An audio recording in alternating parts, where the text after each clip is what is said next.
आज कसारा गाव कृती समितीची बैठक झाली। त्या बैठकीमध्ये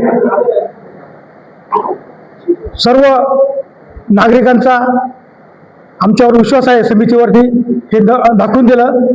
यापुढे आम्ही जे काही म्हणजे पाऊल उचलणार आहोत, आमची एक कमिटीची मीटिंग होईल।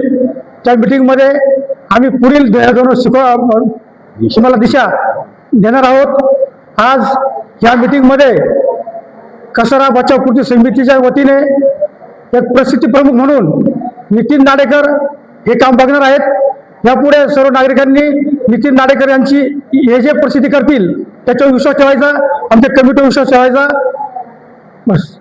आणि या कायदेशीर सल्लागार म्हणून या अमरभरी मीटिंग मध्ये थोडस ते नाराज झाले होते, परंतु ते कायमस्वरूपी या मीटिंगचे एक कायदेशीर सल्लागार म्हणून सदैव राहतील अशी मी त्यांना एक विनंती करतो आणि पुढील कामकाज ते कायदेशीररित्या ते बघतील अशी मी त्यांना विनंती करतो। आज या ठिकाणी कसारा गाव बचाव कृती समितीची बैठक आयोजित केली होती।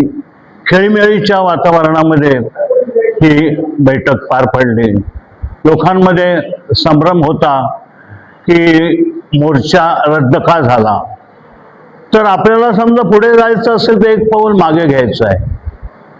त्यामुळे माननीय पोलीस विभागीय अधिकारी DYSP साहेब या ठिकाणी आले आणि पोलीस स्टेशनला एक बैठक घेतली की तुमची मागणी काय आहे। की आमची मागणी अशी आहे की कसारा गाव नोटीस दिलेलं आहे, कसारा गावातली घरं तोडणार आहेत। हे प्रश्न अधिवेशनामध्ये, विधानसभेमध्ये, संसद भवनामध्ये खासदारांनी आमदारांनी ते प्रश्न मांडायला हवेत अशी आमची मागणी होती। आणि पोलीस अधिकारी, विभागीय पोलीस अधिकारी आणि यांनी सांगितलं तहसीलदारांची बोलणी करून की हे दोन्ही आमदार आणि खासदारांना मी प्रत्यक्षात तुमची बैठक बोलवतो आणि तुमचे प्रश्न लोकसभेत, विधानसभेत मांडून तुम्हाला सहकार्य करतो असं त्यांनी आम्हाला सांगितलं। म्हणून हा मोर्चा रद्द करण्यात आला। लोकशाहीमध्ये वेगवेगळे प्रकार आहेत, त्या प्रकाराने आम्ही या लोकशाही पद्धतीने हा लढा देणार आहोत। उदाहरणार्थ उपोषण असो, काय असो, असे प्रश्न हे घेऊ, असे उपाययोजना करून आम्ही हा प्रश्न सोडवणार आहोत। नमस्कार। आज विठ्ठल रुक्माई मंदिर या ठिकाणी कसारा गाव बचाव कृती समितीची जी बैठक झाली, सदर बैठकीमध्ये अनेक ज्येष्ठ नेते, सर्व गावातील पत्रकार आणि राजकीय सामाजिक क्षेत्रातील सर्व मान्यवर उपस्थित होते। सदर मीटिंगमध्ये मागील म्हणजे परवाचं जे आंदोलन होतं त्या आंदोलनाबाबत चर्चा झाली। सदरचं आंदोलन हे माननीय आमदार आणि खासदार साहेबांच्या विरोधात होतं। सदर आंदोलनाच्या बाबतीत माननीय तहसीलदार साहेब आणि या तालुक्याचे DYSP साहेबांनी या ठिकाणी येऊन समितीची बैठक घेतली आणि त्या बैठकीमध्ये सर्व समितीच्या सदस्यांनी एक निर्णय घेतला की समितीच्या पुढील येणारा जो कार्य करण्याची जी पद्धत आहे त्याच्यामध्ये आपल्याला शासनाचे आणि लोकप्रतिनिधीची आवश्यकता आहे। म्हणून त्यांच्या विरोधातील जे आंदोलन आहे ते स्थगित करण्यात आलं।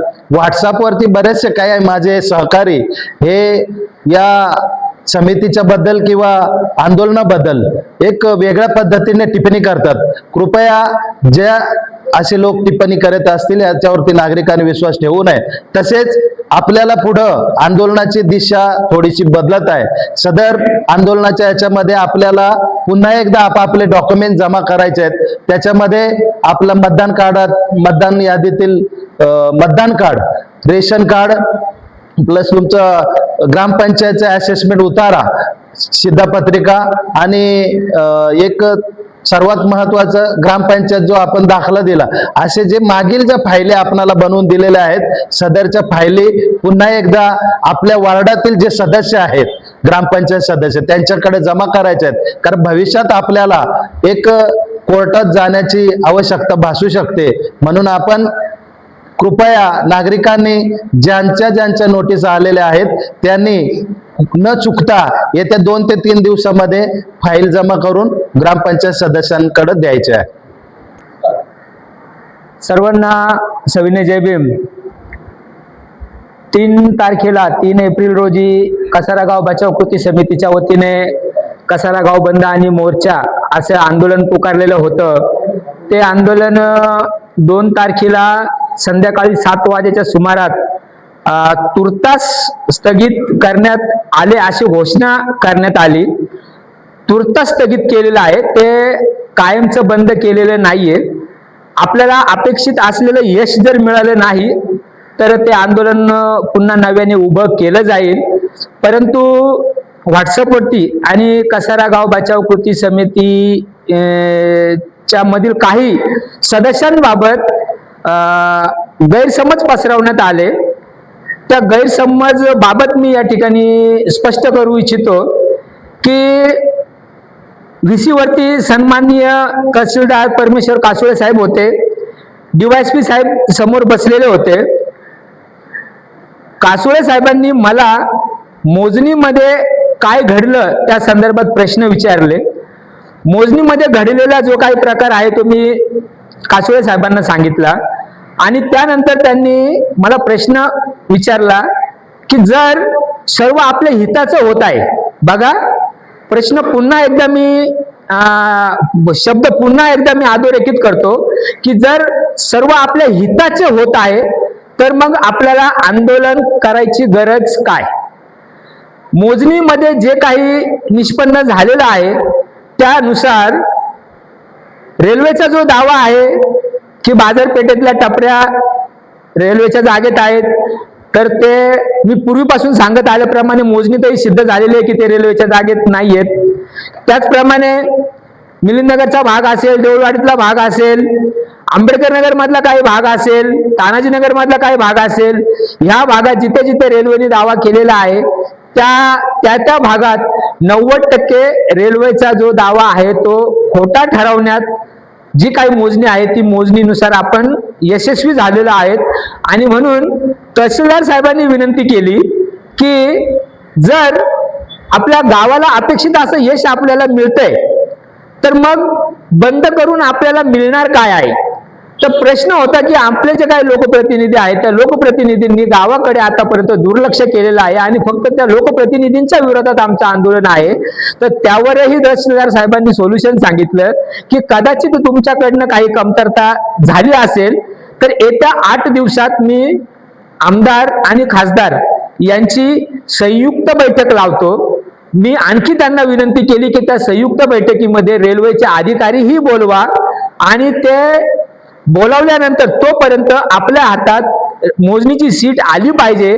तर ते मोजणीची सीट येण्यासाठी 4 दिवसात तुम्हाला मोजणीची सीट देतो असं तहसीलदार साहेबांनी आपल्याला आश्वासित केलेलं आहे.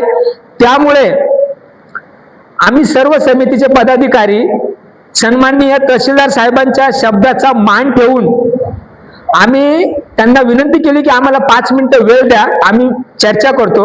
आम्ही 5 मिनिटं बाहेर गेलो आणि सर्व 19 लोक उपस्थित होतो. समिती सदस्यांपैकी 19 लोक उपस्थित होतो. तर सर्व सदस्यांनी चर्चा केली.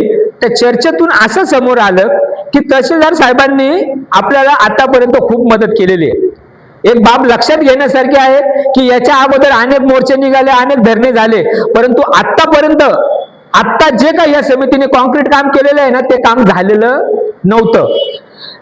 मोजणी होत नाही तोपर्यंत रेल्वेने कोणतीही कारवाई करू नये असं तहसीलदार साहेबांनी विनंती केली आणि रेल्वेच्या अधिकाऱ्यांनीही ती विनंती मान्य केलेली आहे. आणि मोजणीतून आपण रेल्वेमध्ये नाही आहोत. उद्या जो भाग आपल्या कसारा गावातला फॉरेस्टच्या जागेवरती असणार आहे ती फॉरेस्टची जागा महसूलकडे वर्ग करून आणि महसूलची जागा फॉरेस्टला देऊन यासाठी आपल्याला तहसीलदार साहेबांची गरज लागणार आहे. आणि म्हणून समितीच्या सर्व पदाधिकाऱ्यांनी तहसीलदार साहेबांच्या शब्दाला मान दिला.